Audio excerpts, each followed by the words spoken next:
Hi everyone, आज मैं आपके साथ में शेयर करने वाली हूँ 6 एकदम अलग तरह की रेसिपी को। अक्सर दोस्तों जब कुछ हम तीखा खा लेते हैं तो हमारा कुछ यम्मी सा मीठा खाने का मन करता है, और जब कुछ मीठा खा लेते हैं तो कुछ तीखा और चटपटा खाने का मन करता है। तो आपकी इस समस्या का समाधान करने के लिए ही हमने इस वीडियो को बनाया है। आज के वीडियो में हम आपके साथ में 3 तरह के यम्मी से डिजर्ट की रेसिपी को और 3 तरह के तीखे चटपटे नाश्ते की रेसिपी को एक साथ में शेयर करने वाले हैं। तो चलिए देर किस बात की है, रेसिपी बनाना शुरू किया जाए। बटाटा वड़ा बनाने के लिए हमने यहाँ पर 200 ग्राम बेसन ले रखा। इसमें हम ऐड कर देंगे 100 ग्राम चावल का आटा। चावल का आटा डालने से वड़ा काफ़ी क्रंची बनते हैं। अगर आप चाहें तो इसे स्किप भी कर सकते हैं, ये पूरी तरह से ऑप्शनल है। अब हम इसमें ऐड करेंगे 1 टीस्पून हल्दी पाउडर कलर के लिए, 1 टीस्पून जाएगा इसमें स्वादानुसार नमक। अब हम सारी चीज़ों को चलाते हुए अच्छे से मिला लेंगे।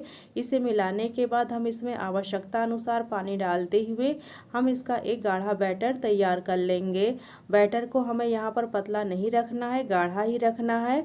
और ये बैटर हमारा तैयार हो चुका है। अब इसे हम ढककर रख देंगे 10 मिनट के लिए रेस्ट करने के लिए। जब तक ये रेस्ट करता है तब तक हम सूखी वाली लाल चटनी तैयार कर लेंगे। इस सूखी लाल चटनी को बनाने के लिए हमने यहाँ पर 2 बड़े चम्मच नारियल का चूरा ले रखा है, 2 बड़े चम्मच हमने मूंगफली दाना ले रखा है, कुछ लहसुन की कलियां चाहिए और 10-12 हमने यहाँ पर लाल मिर्ची ले रखी है खड़ी। इन सारी चीज़ों को हम कढ़ाई में डाल करके हल्का सा रोस्ट कर लेंगे। सबसे पहले हम रोस्ट करेंगे मूंगफली दाना को। हमें यहाँ पर मूंगफली का कलर नहीं चेंज करना है, बस हमें इसका कच्चापन ख़त्म करना है। हम इसे मीडियम टू लो फ्लेम पर कंटिन्यू चलाते हुए रोस्ट कर लेंगे। मूंगफली रोस्ट हो चुकी है, उसी कढ़ाई में हम मिर्ची को भी रोस्ट कर लेंगे। एक ज़रूरी बात यहाँ पर यह है कि इन सारे मसालों को आप साथ में बिल्कुल भी मत रोस्ट करिएगा, अलग अलग ही रोस्ट करिएगा, क्योंकि कुछ मसाले जल्दी रोस्ट हो जाते हैं और कुछ देर में होते हैं। जैसे कि मिर्ची बहुत जल्दी से रोस्ट हो जाएगी और मूंगफली को रोस्ट होने में थोड़ा सा टाइम लगा था, इसलिए आप इन मसालों को अलग अलग ही रोस्ट करिएगा। और ये मिर्ची भी रोस्ट हो चुकी है। अब हम इसी कढ़ाई में लहसुन को भी रोस्ट कर लेंगे। लहसुन का इस्तेमाल हम चटनी बनाने में छिलके के साथ ही करेंगे, इस बात का आप ध्यान रखिएगा। और ये लहसुन रोस्ट हो चुका है। अब हम नारियल के चूरे को भी रोस्ट कर लेंगे हल्का सा। इन सारी चीज़ों को रोस्ट करने के बाद हम पूरी तरह से ठंडा कर लेंगे, तभी हम इसका चटनी बनाने में इस्तेमाल करेंगे।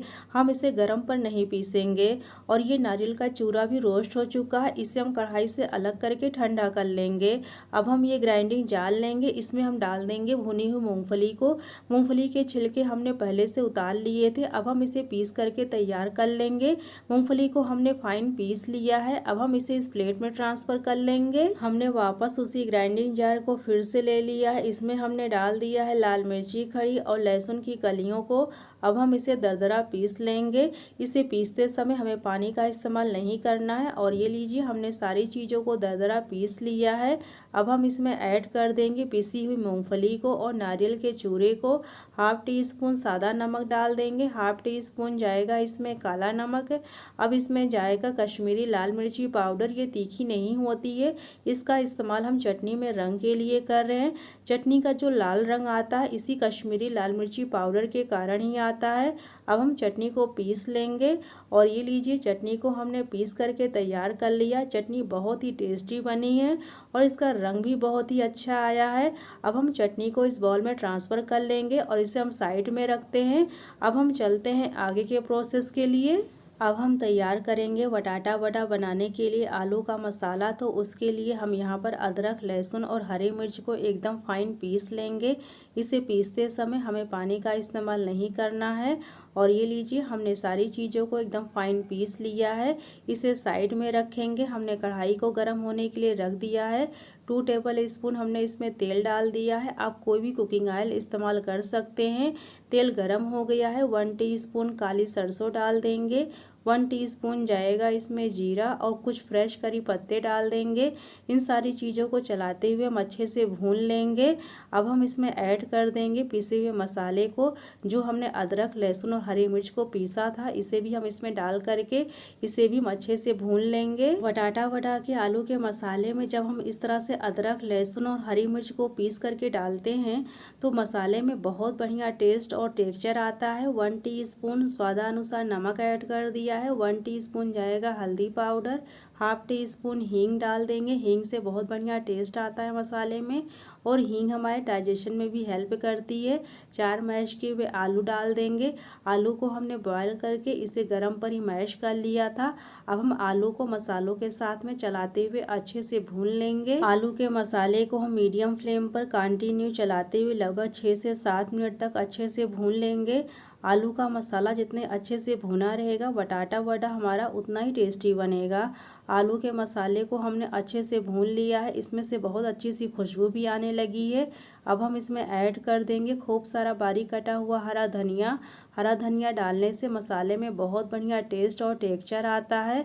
हरा धनिया डालने के बाद हम इसे भी मिला लेंगे चलाते हुए। अब हम इसमें ऐड कर देंगे 1 टीस्पून ड्राई मैंगो पाउडर। इसकी जगह पर आप खटास के लिए यहाँ पर नींबू के रस का भी इस्तेमाल कर सकते हैं, उससे भी बहुत बढ़िया टेस्ट आता है। और ये आलू का मसाला तैयार हो चुका है। अब हम इसे एक प्लेट में ट्रांसफ़र करके इसे हम ठंडा कर लेंगे। फिर उसके बाद हम इसके बटाटा वड़ा बनाएंगे। और ये आलू का मिक्स हल्का सा ठंडा हो गया है। अब हम इसकी आलू बॉल्स बना लेंगे। हाथों में हम थोड़ा सा मिक्स लेंगे। हाथों में हमने थोड़ा सा तेल अप्लाई कर लिया था। अब हम इसकी छोटी छोटी बॉल्स तैयार कर लेंगे। जिस तरह से मोतीचूर के लड्डू बनाते हैं उसी तरह से हमें इसकी आलू बॉल्स तैयार करनी है। और ये लीजिए, हमारी एक बटाटा बॉल्स बन के तैयार हो चुकी है। सेम प्रोसेस से हम सारी बॉल्स को तैयार कर लेंगे। और ये हमने सारी बटाटा बॉल्स को बना के तैयार कर लिया है। अब इन्हें हम तेल में डाल करके फ्राई कर लेंगे। और ये जो हमने बेसन को रखा था रेस्ट करने के लिए, ये भी अच्छे से फूल गया। इसकी आप थिकनेस देख लीजिए। जब हम इसे गिरा रहे हैं तो इसमें रिबन जैसा बन रहा है, घुल नहीं रहा है। इसमें रिबन जैसा बनना चाहिए, तभी परफेक्ट बैटर माना जाएगा बटाटा वड़ा के लिए। एकदम पतला बैटर रहेगा तो बटाटा वड़ा अच्छे से नहीं बन पाएंगे। अब हम आलू बॉल्स को देखिए इस तरह से बेसन के बैटर में डिप करेंगे। अब हम इसे तेल में डाल करके फ्राई कर लेंगे। हमने तेल को पहले से गर्म होने के लिए रख दिया था। तेल अच्छे से गर्म हो गया। हम इसमें बटाटा वड़ा को डाल देंगे। एक बार में जितने वड़ा आएंगे उतने ही डालेंगे, ज़्यादा नहीं डालेंगे। इसे हमें मीडियम टू लो फ्लेम पर अलटते पलटते हुए फ्राई करना है, तेज़ आंच में नहीं फ्राई करना है। इस बात का आप ध्यान रखिएगा। और ये हमारे फर्स्ट बैच के बटाटा वड़ा फ्राई हो चुके हैं, बढ़िया गोल्डन कलर इसमें आ गया है। अब हम इसे तेल से अलग कर लेंगे। हम इसे टिश्यू पेपर पर रखेंगे ताकि इसमें जो भी एक्स्ट्रा तेल वो सोख हो जाए। और सेम प्रोसेस से बाकी के बटाटा वड़ा को भी हम फ्राई कर लेंगे। बटाटा वड़ा मुंबई और महाराष्ट्र का बहुत ही पॉपुलर स्ट्रीट फूड है, लेकिन अब ये सभी जगह पर स्ट्रीट फूड के रूप में खाने के लिए मिल जाता है। और ये हमारे लास्ट बैच के वड़ा भी फ्राई हो चुके हैं। इसे भी हम तेल से अलग कर लेंगे। अब हम इनकी प्लेटिंग कर लेंगे। और ये लीजिए, मुंबई और महाराष्ट्र का बहुत ही फेमस और पॉपुलर स्ट्रीट फूड बटाटा वड़ा और सूखी लाल चटनी बनके तैयार है खाने के लिए। मुझे उम्मीद है कि इस वीडियो को देखने के बाद आप बटाटा वड़ा और सूखी लाल चटनी को घर में ही बनाकर खाएंगे। मुंबई और महाराष्ट्र जाने का आप बिल्कुल भी वेट नहीं करेंगे। इस टेस्टी से वड़ा को बनाने के लिए हमने यहाँ पर 4 उबले हुए आलू को गर्म पर ही मैश कर लिया था। यदि आप चाहें तो इसे ग्रेटर में ग्रेट भी कर सकते हैं। आलू को मैश करने के बाद इसमें बिल्कुल भी गुठलियाँ नहीं रहनी चाहिए। 1 चम्मच हम इसमें जिंजर गार्लिक पेस्ट डाल देंगे। इससे नाश्ते में बहुत बढ़िया टेस्ट आता है। 50 ग्राम उबली हुई मटर ऐड कर देंगे। आप फ्रेश मटर या फ्रोज़न मटर किसी का भी इस्तेमाल कर सकते हैं। अब हम इसमें ऐड कर देंगे टेस्ट के अकॉर्डिंग 2 बारीक कटी हुई हरी मिर्च और खूब सारा बारीक कटा हुआ हरा धनिया डाल देंगे। हरा धनिया डालने से नाश्ते में बहुत बढ़िया टेस्ट आता है, इसे आप ज़रूर डालिएगा और ज़्यादा क्वांटिटी में डालिएगा। अब हम इसमें ऐड करेंगे कुछ फ्लेवरफुल मसाले। टेस्ट के अकॉर्डिंग नमक ऐड कर देंगे 1 टीस्पून। 1 टीस्पून जाएगा इसमें ड्राई मैंगो पाउडर। थोड़ा सा जीरा डाल देंगे। 1 टीस्पून हल्दी पाउडर डाल देंगे। 1 टीस्पून जाएगा इसमें गरम मसाला। और 1 टीस्पून डालेंगे हम इसमें red chilli flakes. Red chilli flakes डालने से नाश्ते में बहुत बढ़िया टेस्ट आता है और नाश्ते का टेक्सचर भी अच्छा आता है। अब हम इसमें ऐड कर देंगे पिसी हुई ब्रेड को।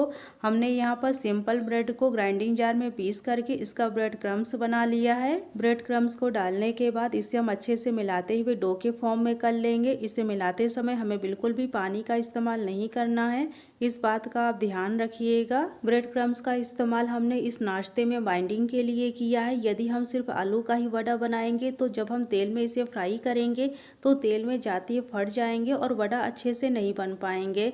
आप यहाँ पर बाइंडिंग के लिए बेसन का या फिर पिसे हुए पोहे का भी इस्तेमाल कर सकते हैं। और ये डो हमारा तैयार हो चुका है वड़ा बनाने के लिए। अब हम वड़ा बनाना शुरू करेंगे।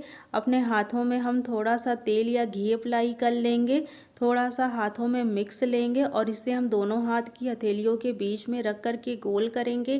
गोल करने के बाद हल्का सा प्रेशर डालते हुए इसे हम चपटा कर लेंगे। अब हम फिंगर की हेल्प से इसके सेंटर पर एक होल करेंगे। होल को हम थोड़ा सा बड़ा ही रखेंगे क्योंकि जब इसे हम तेल में डालेंगे फ्राई होने के लिए तब ये फूलता है, तब ये जगह को कवर कर लेगा, इसलिए हमें यहाँ पर होल को थोड़ा सा बड़ा ही रखना है। और ये हमारा एक वड़ा बन के तैयार हो चुका है। सेम प्रोसेस से हम बाकी के वड़ा भी बना के तैयार कर लेंगे। मैं आपको एक वड़ा और बना के दिखा रही हूँ।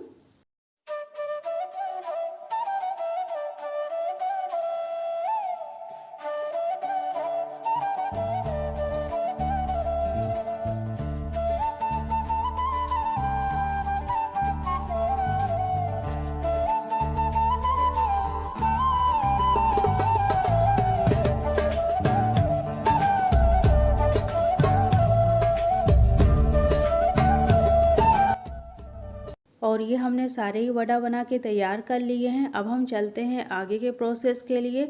हमने यहाँ पर थोड़ा सा मैदा ले रखा है, आप आटा या मैदा कुछ भी ले सकते हैं। इसमें थोड़ा सा नमक डाल दिया है, इसमें हम पानी डालेंगे और हम इसका एक गाढ़ा घोल तैयार कर लेंगे। हमें इसका बहुत ज़्यादा पतला घोल नहीं तैयार करना है, गाढ़ा घोल ही तैयार करना है। और ये घोल हमारा तैयार हो चुका है। अब हम चलते हैं आगे के प्रोसेस के लिए। और ये हमने मैदे का घोल ले रखा है और ब्रेड क्रम्स ले रखी है पिसी हुई। हम एक वड़ा लेंगे और इसमें हम इसे डिप करेंगे और ब्रेड क्रम्स से हम इसकी कोडिंग कर लेंगे। इसकी कोडिंग करने से वड़ा काफ़ी क्रंची हो जाते हैं और खाने में टेस्टी लगते हैं। इनका टेक्सचर भी अच्छा लगता है देखने में। सेम प्रोसेस से हम सारे ही वड़ा पर कोडिंग कर लेंगे इस तरह से। यदि आप चाहें तो इस प्रोसेस को स्किप भी कर सकते हैं, बिना इस प्रोसेस को किए भी हमारे वड़ा खाने में टेस्टी आएंगे। और यहाँ पर हमने कुछ वड़ा पर कोडिंग कर ली है, हम इनकी कोडिंग करते जाएंगे और इन्हें हम फ्राई करते जाएंगे। इन्हें हम डीप फ्राई करेंगे। इसके लिए हमने तेल को गर्म होने के लिए रख दिया है, इसमें हम वड़ा को डाल देंगे। तेल को हमने हाई फ्लेम पे गरम किया है, गैस की फ्लेम को अभी हमने लो पे रखा है। वड़ा को हम मीडियम टू हाई फ्लेम पर ही फ्राई करेंगे, लो फ्लेम पर इसे हम बिल्कुल भी नहीं फ्राई करेंगे। इसे हम उलटते पलटते हुए गोल्डन कलर आने तक फ्राई कर लेंगे।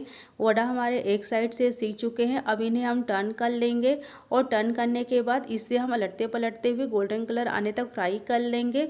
वड़ा अच्छे से फ्राई हो चुके हैं, अब इसे हम कढ़ाई से अलग कर लेंगे। हम इन्हें टिश्यू पेपर पर रखेंगे ताकि इसमें जो भी एक्स्ट्रा तेल हो सोख हो जाए। और सेम प्रोसेस से बाकी के वड़ा को भी हम फ्राई कर लेंगे। और ये लीजिए हमारे बहुत ही टेस्टी करारे वड़ा बन के तैयार हैं। हमने इसे ग्रीन चटनी और टमाटो सॉस के साथ में सर्व किया है। ये ऊपर से एकदम करारे होते हैं और अंदर से एकदम नरम होते हैं। आलू मटर के बोंडा को बनाने के लिए हमने यहाँ पर 250 ग्राम फ्रोज़न मटर ले रखी है। आप फ्रेश मटर या फ्रोज़न मटर किसी भी मटर का इस्तेमाल कर सकते हैं। सबसे पहले हम मटर को दरदरा पीस करके तैयार कर लेंगे। हम ये ग्राइंडिंग जार लेंगे, इसमें हम डाल देंगे मटर को पीसते समय हमें बिल्कुल भी पानी का इस्तेमाल नहीं करना है, हमें इसे सूखा ही पीसना है। और ये लीजिए मटर को हमने दरदरा पीस करके तैयार कर लिया है। अगर एक दो दाने थोड़े बहुत खड़े रह भी जाते हैं तो कोई बात नहीं। अब हम चलते हैं आगे के प्रोसेस के लिए। हमने जो मटर पीस के रखी हुई है इसे और भी टेस्टी बनाने के लिए हम इसे भुनेंगे कढ़ाई में डाल करके। हमने कढ़ाई को गर्म होने के लिए रख दिया है, इसमें हमने 2 टेबल स्पून के लगभग सरसों का तेल डाल दिया है। आप कोई भी कुकिंग ऑयल इस्तेमाल कर सकते हैं। 1 टीस्पून काली सरसों डाल देंगे, 1 टीस्पून सौंफ डाल देंगे। इन दोनों चीज़ों को हम चटकने देंगे, मिला देंगे चलाते हुए। इसे डालने के बाद हम इसमें ऐड कर देंगे कुछ फ्रेश करी पत्ते। यदि आपके पास करी पत्ता हो तो ज़रूर डालिएगा, इससे बहुत बढ़िया टेस्ट आता है नाश्ते में। टेस्ट के अकॉर्डिंग 2 बारीक कटी हुई हरी मिर्च ऐड कर देंगे। हरी मिर्च डालने के बाद हम इसमें ऐड करेंगे एक बारीक कटा हुआ प्याज। यदि आप प्याज नहीं खाते हैं तो आप इसे स्किप भी कर सकते हैं। चलाते हुए अच्छे से भून लेंगे सारी चीज़ों को। हमें इन सारी चीज़ों को 2 मिनट तक अच्छे से धीमी आंच में भुनना है। हमने प्याज को 2 मिनट तक अच्छे से भून लिया है। अब हम इसमें ऐड कर देंगे पीसी हुई मटर को। मटर डालने के बाद हम इसमें ऐड कर देंगे 1 teaspoon ginger garlic paste. Ginger garlic paste आपको इजीली मार्केट में मिल जाएगा। यदि आप चाहें तो इसमें अदरक और लहसुन को पीस करके भी डाल सकते हैं। अब हम इसमें ऐड कर देंगे टेस्ट के अकॉर्डिंग 1 टीस्पून नमक। अब हम सारी चीज़ों को चलाते हुए अच्छे से भून लेंगे मीडियम टू लो फ्लेम पर। मटर को हम धीमी आंच में जितने अच्छे से भूनेंगे बोंडा खाने में उतने ही टेस्टी आएंगे। हमें इसे जल्दीबाजी में बिल्कुल भी हाई फ्लेम पे नहीं भुनना है। मीडियम टू लो फ्लेम पर कंटिन्यू चलाते हुए हमें इसे अच्छे से भुनना है। और ये लीजिए मटर को हमने अच्छे से भून लिया है। इसमें से बहुत अच्छी खुशबू भी आने लगी है। अब हम इसमें ऐड कर देंगे इस मसाले को और भी चटपटा बनाने के लिए हाफ नींबू का रस। यदि आप चाहें तो यहाँ पर नींबू के रस की जगह पर ड्राई मैंगो पाउडर का भी इस्तेमाल कर सकते हैं। नींबू का रस ऐड करने के बाद हम इसमें ऐड करेंगे खूब सारा बारीक कटा हुआ हरा धनिया। नींबू के जो बीज इसमें चले गए हैं इसे हम निकाल देंगे। यदि ये मसाले में जाएंगे तो नाश्ता हमारा कड़वा लग सकता है खाने में। और ये लीजिए हमने नींबू के रस को भी अच्छे से मिला दिया है। अब हम इसमें हरा धनिया डालने के बाद हम इसे अच्छे से मिला देंगे और गैस को हम ऑफ कर देंगे और मसाले को हम एक बाउल में ट्रांसफ़र कर लेंगे। मटर को हम रख देते हैं ठंडा होने के लिए। अब हम चलते हैं नेक्स्ट प्रोसेस के लिए। हमने ये मिक्सिंग बाउल लिया है, इसमें हम डाल देंगे 250 ग्राम ग्रेट किया हुआ उबला हुआ आलू। आलू को हमने यहाँ पर ग्रेट करके इस्तेमाल किया ताकि इसमें बिल्कुल भी गुठलियाँ ना रहें। 2 बड़े चम्मच हम इसमें चावल का आटा ऐड कर देंगे। चावल का आटा डालने से बोंडा काफ़ी क्रंची बनते हैं। अब हम इसमें ऐड कर देंगे 2 बड़े चम्मच बेसन। आप चने या मटर का कोई भी बेसन इस्तेमाल कर सकते हैं। 1 टीस्पून हल्दी पाउडर ऐड कर देंगे। टेस्ट के अकॉर्डिंग नमक ऐड कर देंगे। नमक हम ध्यान से डालेंगे क्योंकि मटर के मसाले में भी नमक पड़ा हुआ है। 1 टीस्पून जीरा डाल देंगे। हाथों में थोड़ा सा तेल लगाएंगे। अब हम सारी चीज़ों को अच्छे से मिक्स कर लेंगे। इसे मिलाते समय हमें बिल्कुल भी पानी का नहीं इस्तेमाल करना है। अगर हमें बेसन की आवश्यकता और होगी तो हम इसमें और बेसन ऐड करेंगे। और ये आलू का मिक्स हमारा तैयार हो चुका है। हमने इसमें 2 बड़े चम्मच बेसन का और इस्तेमाल किया है। टोटल हमने इसमें 4 बड़े चम्मच बेसन का इस्तेमाल किया है। और ये जो हमारा मटर का मसाला है हम इसकी छोटी छोटी इस तरह से बॉल तैयार कर लेंगे ताकि बोंडा को बनाते समय हमें प्रॉब्लम ना आए। इसी तरह से हम सारी बॉल को तैयार कर लेंगे। अब ये जो आलू का मिक्स है इसे हम थोड़ा सा हाथों में लेंगे, गोल करेंगे और इसे हम चपटा करेंगे और दोनों हाथ के अंगूठे और उंगलियों की हेल्प से इसे हम फैलाते हुए इसे हम बड़ा कर लेंगे। अब जो हमने मटर की बॉल्स को तैयार किया है इसके सेंटर पर रखेंगे और इसे हम कवर करते हुए अच्छे से इसे हम सील कर देंगे। अब हम इसे दोनों हाथ की हथेलियों के बीच में रख के गोल करेंगे और ये हमारा एक बोंडा बन के तैयार हो चुका है। सेम प्रोसेस से हम सारे बोंडा बना के तैयार कर लेंगे। इससे पहले भी मैं आपके साथ में कई तरह के बोंडा और मटर की कई तरह की नाश्ते की रेसिपी को शेयर कर चुकी हूँ। उनका लिंक हमने दे दिया है वीडियो के लास्ट में डिस्क्रिप्शन बॉक्स में। और ये लीजिए हमने कुछ बोंडा को बना के तैयार कर लिया है। हम बोंडा को बनाते जाएंगे और इन्हें हम फ्राई करते जाएंगे। अब हम चलते हैं बोंडा को फ्राई करने के प्रोसेस के लिए। बोंडा को फ्राई करने के लिए हमने कढ़ाई में पहले से ही तेल को गर्म होने के लिए रख दिया था। इसमें हम बोंडा को डाल देंगे। तेल को हमने हाई फ्लेम पे गरम किया है और गैस की फ्लेम को हमने अभी लो पे रखा है। गैस की फ्लेम को आप लो पे रखें तभी आप बोंडा को तेल में डालिएगा। एक बार में आप जितने बोंडा मैनेज कर सकें उतने ही आप तेल में डालिएगा और थोड़ा थोड़ा तेल ऊपर से भी उछालते हुए इसके ऊपर से डाल दीजिएगा। और ये एक साइड से सीख चुके हैं। अब इन्हें हम टर्न कर लेंगे। इन्हें हम अलटते पलटते हुए दोनों साइड से गोल्डन कलर आने तक अच्छे से फ्राई कर लेंगे। बोंडा को हमें हाई फ्लेम पर बिल्कुल भी नहीं फ्राई करना है। हमें इसे मीडियम टू लो फ्लेम पर अलटते पलटते हुए गोल्डन कलर आने तक फ्राई करना है। और ये बोंडा अच्छे से सीख चुके हैं, बढ़िया गोल्डन कलर इसमें आ गया है। अब हम इसे कढ़ाई से अलग कर लेंगे। हम इसे टिश्यू पेपर पर रखेंगे ताकि इसमें जो भी एक्स्ट्रा तेल हो सोख हो जाए, और सेम प्रोसेस से हम बाकी के भी बोंडा को फ्राई कर लेंगे। और ये राजस्थानी आलू मटर के गर्मा गर्म बोंडा बनके तैयार है खाने के लिए। हमने इसे हरी धनिया की तीखी चटनी और टमाटो सॉस के साथ में सर्व किया है। आप इसे किसी भी चटनी के साथ में खा सकते हैं। ये खाने में बहुत ही ज़्यादा टेस्टी आते हैं। मैं इसे आपको काट के दिखा रही हूँ अंदर से इसका टेक्सचर कैसा है।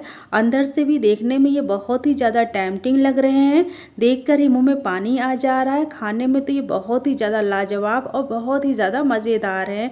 गाजर से बनने वाली इस खास तरह की मिठाई को बनाने के लिए हमने यहाँ पर 1 केजी ग्रेट की हुई गाजर ले रखी है। गाजर को हमने छोटे लच्छों में ग्रेट किया है। आप इसे बड़े लच्छों में मत ग्रेट करिएगा, छोटे लच्छों में ही ग्रेट करिएगा। अब हम गाजर को रखेंगे पकने के लिए। हमने कढ़ाई को पहले से गर्म होने के लिए रख दिया था। इसमें हम 2 बड़े चम्मच के लगभग देसी घी डाल देंगे। इस मिठाई को बनाने के लिए आप देसी घी का ही इस्तेमाल करिएगा। देसी घी में बनी हुई मिठाइयाँ बहुत टेस्टी बनती हैं। घी गरम हो गया है, इसमें हम गाजर को डाल देंगे। गाजर को हम घी के साथ में लगभग 5 मिनट तक धीमी आंच में अच्छे से भून लेंगे। जब हम गाजर को धीमी आंच में घी के साथ में अच्छे से भून लेते हैं तो मिठाई हमारी बहुत ही टेस्टी बनती है। हमने गाजर को अच्छे से भून लिया है 5 मिनट तक। अब इसे हम ढककर रख देते हैं लो फ्लेम पर कुक होने के लिए। जब तक गाजर हमारी पकती है तब तक हम मिठाई बनाने के लिए एक रबड़ी तैयार कर लेंगे। रबड़ी बनाने के लिए हमने यहाँ पर ½ लीटर दूध को गर्म होने के लिए रख दिया है पतीले में धीमी आंच में। जब तक दूध गर्म होता है तब तक हम आगे की तैयारी कर लेंगे।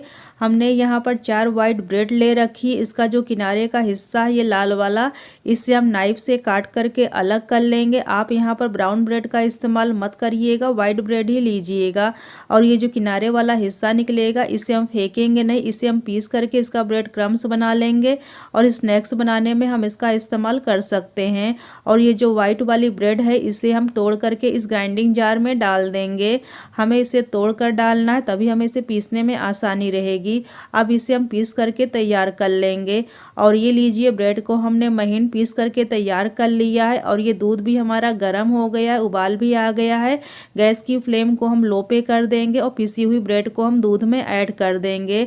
जब हम इस तरह से रबड़ी को बनाते हैं तो रबड़ी हमारी बहुत ही जल्दी से बन के तैयार हो जाती है। ट्रेडिशनल तरीके से जो रबड़ी बनती है उसमें बहुत ज़्यादा टाइम लगता है, पर इस तरह से जब हम रबड़ी बनाते हैं रबड़ी बहुत ही जल्दी से बन के तैयार हो जाती है। ब्रेड को हमने दूध के साथ में अच्छे से मिला लिया है। अब हम इसमें ऐड कर देंगे रबड़ी को मीठा करने के लिए 200 ग्राम शुगर। चीनी की क्वांटिटी को आप ध्यान में रखिएगा क्योंकि गाजर भी काफ़ी मीठी है और रबड़ी भी बहुत ज़्यादा मीठी हो जाएगी, तो मिठाई हमारी बहुत ज़्यादा मीठी हो जाएगी, इसलिए चीनी की क्वांटिटी को आप ध्यान में रखिएगा। अब हम चीनी को भी अच्छे से रबड़ी के साथ में मिला लेंगे। रबड़ी को हम रख देते हैं धीमी आँच में पकने के लिए। गाजर को भी एक बार हम चेक कर लेंगे और ये गाजर भी हमारी लगभग पक के तैयार हो गई है। एक बार हम ढक्कन को हटाकर इसे चेक कर लेंगे। हमने जितनी क्वांटिटी ली थी उससे ये बहुत ही कम हो गई है। इसे चलाने के बाद इसे हम फिर से ढककर रख देंगे लो फ्लेम पर कुक होने के लिए। अब हम फिर से रबड़ी के पास चलते हैं और ये रबड़ी हमारी देखिए काफ़ी थिक हो गई है। अब हम इसमें ऐड कर देंगे खुशबू के लिए इलायची कुटी हुई। इलायची डालने के बाद इसे हम अच्छे से मिला लेंगे रबड़ी के साथ में। अब हम इसमें ऐड कर देंगे रंग के लिए और अच्छे टेस्ट के लिए केसर। अगर आपके पास केसर नहीं है तो आप यहाँ पर येलो फूड कलर का भी इस्तेमाल कर सकते हैं कलर के लिए, पर अगर आपके पास ये दोनों भी नहीं है तो आप इसे स्किप भी कर सकते हैं। बिना इसके भी हमारी रबड़ी बनके तैयार हो जाएगी। और ये रबड़ी हमारी काफ़ी गाढ़ी हो गई है। अब हम गैस को ऑफ कर देंगे और रबड़ी को हम रख देंगे ठंडा होने के लिए। जब ये ठंडी हो जाएगी तो और भी गाढ़ी हो जाएगी। अब हम गाजर को फिर से चेक कर लेंगे और ये गाजर हमारी देखिए काफ़ी पक गई है। हम ढक्कन को हटाकर इसे हम चेक कर लेंगे। गाजर हमारी काफ़ी हद तक पक के तैयार हो गई है। इसे चलाने के बाद इसे हम फिर से ढककर रख देंगे लो फ्लेम पर कुक होने के लिए। हलवे को लो फ्लेम पर पकाते हुए लगभग 5 मिनट से ज़्यादा हो गया है ढककर। अब हम हलवे को ढककर नहीं पकाएंगे, इसे हम खोलकर पकाएंगे ताकि इसमें जो भी एक्स्ट्रा पानी हो सूख जाए और हलवा हमारा थिक हो जाए। हलवे को लो फ्लेम पर पकाते हुए मुझे 10 मिनट हो गया है। हलवा हमारा काफ़ी थिक हो गया है, इसका सारा पानी सूख गया है। अब हम गैस को ऑफ कर देंगे और हलवे को हम एक बाउल में ट्रांसफ़र कर लेंगे। जब तक हलवा हमारा ठंडा होता है तब तक हम आगे की तैयारी कर लेंगे। हमने यहाँ पर 4 वाइट ब्रेड ले रखी है। इसका जो किनारे का लाल वाला हिस्सा था इससे हमने नाइफ से काट करके अलग कर लिया है। अब हम ब्रेड को बेलन से बेल करके तैयार कर लेंगे। बहुत ही आराम से बेला जाती है, इसे बेलने में कोई भी प्रॉब्लम नहीं होती है। और ये लीजिए, हमने एक ब्रेड को बेल करके तैयार कर लिया है। सेम प्रोसेस से हम सारी ब्रेड को बेल लेंगे। हमने सारी ब्रेड को तैयार कर लिया है बेल करके। अब हम मिठाई को बनाना शुरू करेंगे। और ये गाजर का हलवा भी काफ़ी थिक हो गया है। थोड़ा सा हाथों में हलवे का मिक्सचर लेंगे, इससे हम इस तरह से दबाते हुए सिलेंडर शेप दे देंगे। और ये हमारा गाजर रोल बनके तैयार हो चुका है। सेम प्रोसेस से हम सारे रोल को तैयार कर लेंगे। एक ब्रेड लेंगे, इसके चारों तरफ हम थोड़ा पानी को लगा देंगे ताकि जब हम रोल को बनाएं तो रोल आसानी से चिपक जाए। एक गाजर रोल लेंगे, इसके साइड पर रखेंगे। हल्का सा प्रेशर डालते हुए इसका हम रोल तैयार कर लेंगे। बहुत ज़्यादा प्रेशर नहीं डालना है। और जो किनारे का हिस्सा, इस पर हम फिर से थोड़ा सा पानी लगा देंगे ताकि रोल हमारा आसानी से चिपक जाए और ये खुले नहीं। और ये हमारा एक रोल बनके तैयार हो चुका है। सेम प्रोसेस से हम सारे रोल को बना के तैयार कर लेंगे। ये मिठाई बनाने में बहुत ही आसान है और खाने में तो बहुत ही ज़्यादा टेस्टी और यम्मी होती है। मुझे उम्मीद है कि इस वीडियो को देखने के बाद आप तुरंत किचन में जाएंगे, इस टेस्टी मिठाई को घर में ज़रूर बनाएंगे। अगर आपने इस मिठाई को एक बार बना के खा लिया तो आप गाजर का हलवा तो खाना भूल ही जाएंगे। इसी मिठाई को आप बार बार बनाकर खाएंगे। और ये हमारा दूसरा रोल भी बन के तैयार हो चुका है। सेम प्रोसेस से हम सारे रोल को तैयार कर लेंगे। और ये लीजिए, हमने सारे रोल को बना के तैयार कर लिया। रोल हमारे बहुत ही खूबसूरत दिख रहे हैं। और ये रबड़ी भी हमारी ठंडी हो गई है, इसमें केसर का रंग भी अच्छा आ गया है। अब जो हमने ये रोल बना के रखे हुए हैं इसके ऊपर हम रबड़ी को डाल देंगे। इस मिठाई को और भी सुपर टेस्टी बनाने के लिए, ये मिठाई बनाने में बहुत ही ज़्यादा आसान है और खाने में तो बहुत ही ज़्यादा टेस्टी है। जब भी आपको कुछ मीठा खाने का मन करे या फिर घर में गेस्ट आने वाले हों तो आप इस मिठाई को बनाकर सर्व कर सकते हैं। ये खाने में बहुत ही ज़्यादा टेस्टी होती है। इस मिठाई को और भी टेम्पटिंग बनाने के लिए हम इसे गार्निश करेंगे कटे हुए पिस्ता, बादाम, फ्रेश गुलाब की पंखुड़ियों से और थोड़ा सा टूटी फ्रूटी से। आप अपनी चॉइस के अकॉर्डिंग इसे किसी भी ड्राई फ्रूट से गार्निश कर सकते हैं। हलवाई स्टाइल मावा बर्फी बनाने के लिए हमने यहाँ पर 500 ग्राम मावा ले रखा है। मावा हमारा एकदम फ्रेश होना चाहिए। इस बर्फी को बनाने के लिए 200 ग्राम शुगर ले रखा है। इतनी सामग्री हमें चाहिए इस बर्फी को बनाने के लिए। मैंने यहाँ पर लाल वाला मावा लिया है क्योंकि मुझे लाल वाली बर्फी चाहिए। तो आइए हम शुरू करते हैं बर्फी को बनाना। चलते हैं हम अपनी गैस की तरफ। बर्फी बनाने के लिए मैंने कढ़ाई को गैस पे रख दिया है गर्म होने के लिए। कढ़ाई हमारी गर्म हो चुकी है। अब मैं इसमें डाल दे रही हूँ मावा को। हम एक बार में पूरा मावा कढ़ाई में डाल देंगे। मावा को डालने के बाद इसे हम कलछुल से अच्छे से मिक्स कर देंगे, इस तरह से चलाते हुए। मावा को हम मीडियम टू लो फ्लेम पर ही कुक करेंगे, हाई फ्लेम पर नहीं करेंगे, नहीं तो हमारा मावा नीचे कढ़ाई के तले में लग जाएगा और हमारी बर्फी अच्छे से नहीं बन पाएगी। मावा को देखिए मैंने अच्छे से मिक्स कर लिया है। अब हम मावा में ऐड कर दे रहे हैं शुगर। शुगर मैंने यहाँ पर 200 ग्राम डाला है। शुगर की क्वांटिटी आपके टेस्ट के अकॉर्डिंग रहेगी। अब हम शुगर को भी अच्छे से मिक्स कर देंगे चलाते हुए, इस तरह से। हलवाई लोग इसी तरह से खोया की बर्फी बनाते हैं।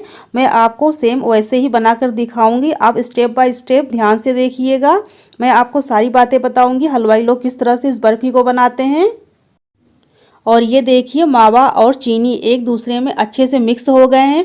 इस समय हमें ध्यान ये देना है कि हमें इसे बराबर चलाते रहना है। हम चलाना नहीं बंद करेंगे। अगर हम चलाना बंद करेंगे तो हमारी जो बर्फ़ी है वो चिकनी नहीं बनेगी। और ये देखिए हमारा मावा देखिए काफ़ी स्मूथ हो चुका है पकाते हुए। और ये जो कढ़ाई में साइड से मावा लग रहा है इसको भी हम कलछुल से हटाते जाएंगे इस तरह से। और ये देखिए मावा हमारा काफ़ी पतला हो चुका है। इसको हम चलाना नहीं बंद करेंगे। इस बर्फ़ी में चीनी की क्वांटिटी मावा की क्वांटिटी पर निर्भर करती है। अगर हमारा मावा 500 ग्राम है तो हम इसमें 250 ग्राम चीनी डालेंगे, लेकिन आप चीनी की मात्रा अपने स्वाद के अनुसार कम ज़्यादा कर सकते हैं। लेकिन जब हलवाई लोग बनाते हैं, अगर वो 5 किलो खोआ लेते हैं तो 2.5 किलो चीनी डालते हैं हलवाई। खोए को पकाते हुए मुझे 15 मिनट से ज़्यादा हो चुका है लो फ्लेम पर, और ये देखिए ये थोड़ा सा थिक होना भी शुरू हो गया है। इसको हम बराबर चलाते रहेंगे और ये जो कढ़ाई के साइड में लग रहा है इसे भी हम कलछुल से हटाते जाएंगे और इसको बराबर इस तरह से देखिए हम इसको प्रेस करते जाएंगे। हलवाई लोग इसी तरह से इस बर्फ़ी को बनाते हैं। आप अपनी पसंद के अनुसार इसमें ड्राई फ्रूट्स भी ऐड कर सकते हैं। मैं इसे हलवाई स्टाइल में बना रही हूँ, इसलिए मैं इसमें कोई ड्राई फ्रूट्स नहीं डाल रही हूँ। और ये देखिए हमारा जो मावा है हल्का हल्का देखिए फटकने भी लगा है, और ये मावा हमारा अब ये पक के रेडी हो चुका है बर्फ़ी बनाने के लिए। अब मैं इसमें ऐड कर दे रही हूँ इलायची एसेंस खुशबू के लिए। आप चाहें तो इसमें इलायची पाउडर भी डाल सकते हैं। इलायची एसेंस को भी मैंने खोए में अच्छे से मिक्स कर दिया है। आप चाहें तो इसमें रोज़ वाटर भी डाल सकते हैं या केवड़ा एसेंस भी डाल सकते हैं। और ये हमारा मावा बर्फ़ी जमाने के लिए एकदम तैयार है। हमें इतना ही पतला मावा चाहिए इस बर्फ़ी को बनाने के लिए। अब हम गैस को ऑफ़ कर दे रहे हैं। गैस को ऑफ़ करने के बाद भी इसे हम बराबर चलाते रहेंगे, क्योंकि कढ़ाई हमारी गर्म है तो मावा कढ़ाई के तले में लग सकता है। बर्फ़ी जमाने के लिए मैंने यहाँ पर स्क्वायर शेप की ट्रे ले रखी है। आप कोई थाली भी ले सकते हैं। ट्रे को मैंने रिफाइंड ऑयल से ग्रीस कर लिया है। आप इसे घी से मत ग्रीस करिएगा, तेल से ही करिएगा, क्योंकि तेल में चिकनाहट होती है और तेल जमता भी नहीं है, तो बर्फ़ी निकालने में आसानी रहती है। अब हम बर्फ़ी के मिक्सचर को ट्रे में इस तरह से देखिए पतला फैला देंगे, और यहाँ पर मैंने बर्फ़ी के मिक्सचर को एकदम फैला दिया है स्क्वायर शेप में। आप बर्फ़ी का साइज़ अपने अनुसार मोटा पतला रख सकते हैं। मैंने यहाँ पर इसको थोड़ा सा पतला ही फैलाया है। अब मैं बर्फ़ी की थोड़ी सी गार्निशिंग कर दे रही हूँ ड्राई फ्रूट से। हम थोड़े से पिस्ता और ये रफली चॉप किए हुए बादाम इसके ऊपर से इस तरह से डाल देंगे। आप अपनी चॉइस के अनुसार कोई भी ड्राई फ्रूट्स इसमें डाल सकते हैं गार्निशिंग के लिए। और ये देखिए मैंने इसको अच्छे से गार्निश कर दिया है। अब मैं इसको हाथों से थोड़ा सा प्रेस कर दूंगी।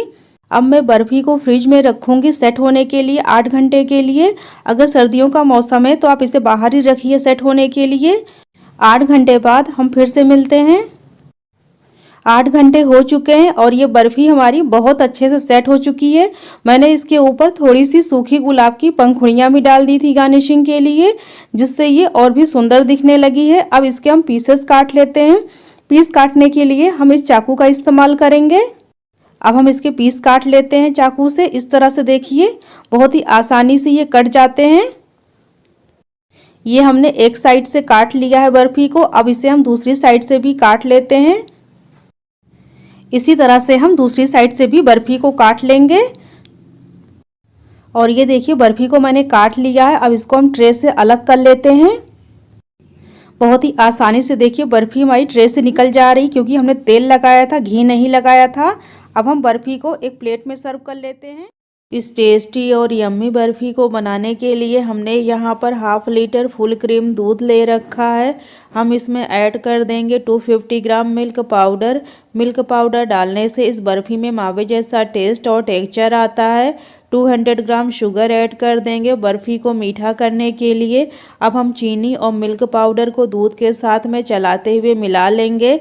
अब हम इसमें ऐड कर देंगे 150 ग्राम सूजी। हमने यहाँ पर बारीक वाली सूजी ली है। आप यहाँ पर मोटी वाली सूजी का इस्तेमाल मत करिएगा, बारीक वाली सूजी लीजिएगा। सूजी को भी हम दूध के साथ में मिला लेंगे। अब हम इसमें ऐड कर देंगे 100 ग्राम नारियल का बुरादा। नारियल का बुरादा डालने से इस बर्फ़ी में बहुत बढ़िया टेस्ट आता है, इसे आप ज़रूर डालिएगा। अब इसे भी हम चलाते हुए दूध के साथ में मिला लेंगे। हमने सारी चीज़ों को अच्छे से मिला लिया है। अब इसे हम गैस पर रखेंगे पकने के लिए। बर्फ़ी के मिक्सचर को हमने गैस पे रख दिया है धीमी आंच पे पकने के लिए। हमें ये प्रोसेस धीमी आंच में ही करना है, हमें इसे हाई फ्लेम पे नहीं पकाना। इस बात का आप ध्यान रखिएगा। अगर इसे हम हाई फ्लेम पर पकाएंगे तो बर्फ़ी का मिक्सचर कढ़ाई के तले में लग के जल सकता है।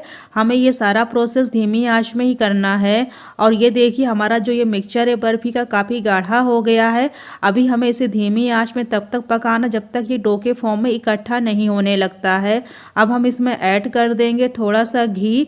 हमने यहाँ पर देसी घी लिया है, घी को हमने फ्रिज में रखा था इसलिए घी जमा हुआ है। घी को डालने के बाद इसे भी हम मिक्सचर के साथ में मिला लेंगे। आप इस मिठाई को देसी घी में ही बनाइएगा। घी में बनी हुई मिठाइयाँ बहुत ही टेस्टी और बहुत ही ज़्यादा यम्मी होती हैं। और ये बर्फ़ी का मिक्सचर काफ़ी थिक हो गया, अभी इसे हमें धीमी आंच में और पकाना है। और ये बर्फ़ी का मिक्स हमारा काफ़ी थिक हो चुका है। हमने जो इसमें सूजी डाली थी, सूजी डालने से इसमें बहुत जल्दी से थिकनेस आती है। अभी हमें इसे बराबर चलाते हुए और पकाना है धीमी आंच में। ये मिठाई खाने में बहुत ही ज़्यादा टेस्टी और यम्मी होती है और बनाने में बहुत ही आसान होती है। अब हम इसमें ऐड कर देंगे कुटी हुई इलायची, एक अच्छे फ्लेवर और खुशबू के लिए। इसे भी हम चलाते हुए अच्छे से मिला लेंगे। और ये मिक्स हमारा तैयार हो चुका है बर्फ़ी जमाने के लिए। अब हम मिक्स को 2 भाग में डिवाइड कर लेंगे और जो आधा भाग रहेगा इसे हम एक प्लेट में ट्रांसफ़र कर लेंगे। हमने यहाँ पर ये ट्रे ली है, ट्रे को हमने पहले से घी से ग्रीस कर लिया था। अब हम आधे मिक्स को इस प्लेट में ट्रांसफ़र कर लेंगे। बर्फ़ी के मिक्सचर को ट्रे में डालने के बाद इसे हम एक सा करते हुए पूरी ट्रे में अच्छे से फैला देंगे। हमने बर्फ़ी के मिक्सचर को पूरी ट्रे में अच्छे से फैला दिया है और जो बाकी का बचा हुआ मिक्स है उसमें हम ऐड कर देंगे येलो फूड कलर। हमने कलर को पहले से दूध में घोल के रख दिया था। अब इसे डालने के बाद इसे हम मिक्सचर के साथ में अच्छे से मिला देंगे। हम यहाँ पर 2 लेयर की बर्फ़ी बनाने वाले हैं इसलिए हमने यहाँ पर कलर का इस्तेमाल किया है। अगर आप चाहें तो इसे बिना कलर के भी बना सकते हैं या फिर आप अपनी पसंद का यहाँ पर कोई भी कलर इस्तेमाल कर सकते हैं। कलर को हमने अच्छे से मिला लिया है मिक्सचर के साथ में। अब इसे हम बर्फ़ी वाली ट्रे में ट्रांसफ़र कर लेंगे। बर्फ़ी के मिक्सचर को ट्रे में डालने के बाद इसे भी हम अच्छे से पूरी ट्रे में फैला देंगे। इसे ध्यान से फैलाना है। बर्फ़ी की जो पहली लेयर है बिल्कुल भी डिस्टर्ब नहीं होनी चाहिए, इस बात का आप ध्यान रखिएगा। और ये लीजिए हमने इसे अच्छे से फैला दिया है। अब इसे और टेम्पटिंग बनाने के लिए हम इसकी गार्निशिंग करेंगे कटे हुए पिस्ता, बादाम और सूखी गुलाब की पंखुड़ियों से। आप अपनी चॉइस के अकॉर्डिंग इसे किसी भी ड्राई फ्रूट से गार्निश कर सकते हैं। अगर आप चाहें तो इसे चांदी के वर्क से भी गार्निश कर सकते हैं। और ये लीजिए हमने इस मिठाई को बहुत ही अच्छे से गार्निश कर दिया है। इसे हम हल्का सा प्रेस कर देंगे। अब इसे हम रख देंगे 2 घंटे के लिए फ्रिज में सेट होने के लिए। 2 घंटे के बाद हम फिर से मिलेंगे। 2 घंटे हो चुके हैं और ये बर्फ़ी हमारी अच्छे से सेट हो चुकी है। अब हम नाइफ़ से इसके पीस काट लेंगे। इसके पीस काटने में हमें कोई भी प्रॉब्लम नहीं होगी, बहुत ही आसानी से कट जाती हैं क्योंकि बर्फ़ी हमारी बहुत ही अच्छे से सेट हुई है। इसको सेट होने में थोड़ा टाइम लग सकता है, डिपेंड करता है कि आपकी फ्रिज का टेम्परेचर कैसा है। हमें इसे फ्रिज में रखना है सेट होने के लिए, फ्रीजर में नहीं रखना है, इस बात का आप ध्यान रखिएगा। और ये लीजिए बर्फ़ी के पीस को हमने काट करके तैयार कर लिया है। ये बर्फ़ी हमारी बहुत ही अच्छे से सेट हुई है। इसकी दोनों लेयर बहुत ही अच्छे से दिख रही है। अब हम इसकी प्लेटिंग कर लेंगे। जब भी आपको कुछ मीठा खाने का मन करे या घर में गेस्ट आने वाले हों या फिर कोई त्यौहार हो तो आप इस बर्फ़ी को बनाकर खा सकते हैं। ये बर्फ़ी खाने में बहुत ही ज़्यादा टेस्टी और यम्मी होती है, बनाने में बहुत ही आसान है।